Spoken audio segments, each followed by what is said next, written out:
ಉತ್ತರ ಕರ್ನಾಟಕ ಪ್ರತ್ಯೇಕ ರಾಜ್ಯ ಮಾಡುವ ಅಗತ್ಯವಿಲ್ಲ, ಬದಲಿಗೆ ಅಭಿವೃದ್ಧಿಗಾಗಿ ಪ್ರತ್ಯೇಕವಾದ ಅಭಿವೃದ್ಧಿ ಮಂಡಳಿಯ ನೇಮಕ ಮಾಡಿ ಅಗತ್ಯವಿರುವ ಅನುದಾನ ನೀಡುವ ಮೂಲಕ ಉತ್ತರ ಕರ್ನಾಟಕದ ಸಮಗ್ರ ಅಭಿವೃದ್ಧಿಗೆ ಶ್ರಮಿಸುವ ಅವಶ್ಯಕತೆ ಇದೆ. ಈ ಮೂಲಕ ಪ್ರತ್ಯೇಕ ರಾಜ್ಯದ ಕೂಗಿಗೆ ಅಂತ್ಯ ಹಾಡಲು ಸಾಧ್ಯವಿದೆ.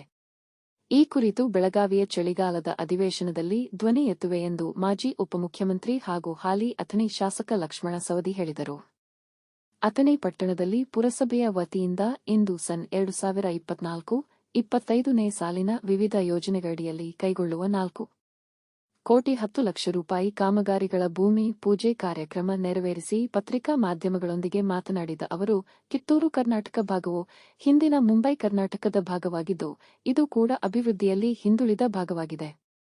ಕಲ್ಯಾಣ ಕರ್ನಾಟಕ ಮಂಡಳಿಯನ್ನು ಸ್ಥಾಪಿಸುವ ಮೂಲಕ ಹೈದರಾಬಾದ್ ಕರ್ನಾಟಕಕ್ಕೆ ವಿಶಿಷ್ಟ ಸ್ಥಾನಮಾನ ನೀಡಿದಂತೆಯೇ ಕಿತ್ತೂರು ಕರ್ನಾಟಕಕ್ಕೂ ವಿಶೇಷ ಸ್ಥಾನಮಾನ ನೀಡುವ ಅಗತ್ಯವಿದೆ. ಈ ಮೂಲಕ ಉತ್ತರ ಕರ್ನಾಟಕದ ಅಭಿವೃದ್ಧಿಗೆ ಒತ್ತು ನೀಡುವ ಅಗತ್ಯ ಇದೆ ಎಂದರು. ಸನ್ 2024-25ನೇ ಸಾಲಿನ 15ನೇ ಹಣಕಾಸು ಯೋಜನೆಯ ಅಡಿಯಲ್ಲಿ ಒಟ್ಟು 16 ಕಾಮಗಾರಿಗಳಿಗೆ ಅಂದಾಜು ಮೊತ್ತ 1,82,70,000ದಲ್ಲಿ ರಸ್ತೆ ಕಾಮಗಾರಿಗಳು, ಚರಂಡಿಯ ಕಾಮಗಾರಿಗಳು, ಉದ್ಯಾನವನ ಅಭಿವೃದ್ಧಿಪಡಿಸುವುದು.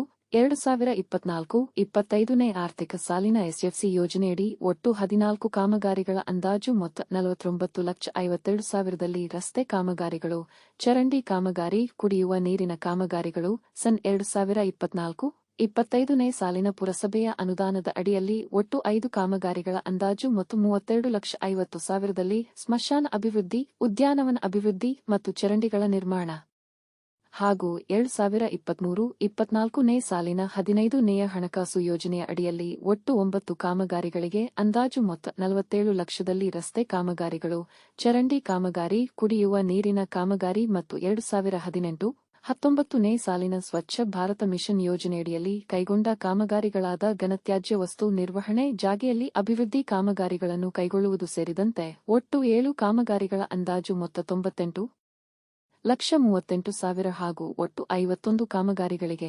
4,10,00,000 ರೂಪಾಯಿಗಳ ಅಭಿವೃದ್ಧಿ ಕಾಮಗಾರಿ ಕೈಗೊಳ್ಳಲಾಗುತ್ತಿದೆ ಎಂದು ಶಾಸಕ ಲಕ್ಷ್ಮಣ ಸವದಿ ಹೇಳಿದರು. ಈ ವೇಳೆ ಪುರಸಭೆ ಅಧ್ಯಕ್ಷೆ ಶಿವಲೀಲಾ ಬುಟಾಳಿ, ಉಪಾಧ್ಯಕ್ಷೆ ಭುವನೇಶ್ವರಿ ಎಕ್ಕಂಚಿ, ಪುರಸಭೆ ಮುಖ್ಯಾಧಿಕಾರಿ ಅಶೋಕ ಗುಡಿಮನಿ ಹಾಗೂ ಪುರಸಭೆಯ ಸರ್ವ ಸದಸ್ಯರು ಉಪಸ್ಥಿತರಿದ್ದರು.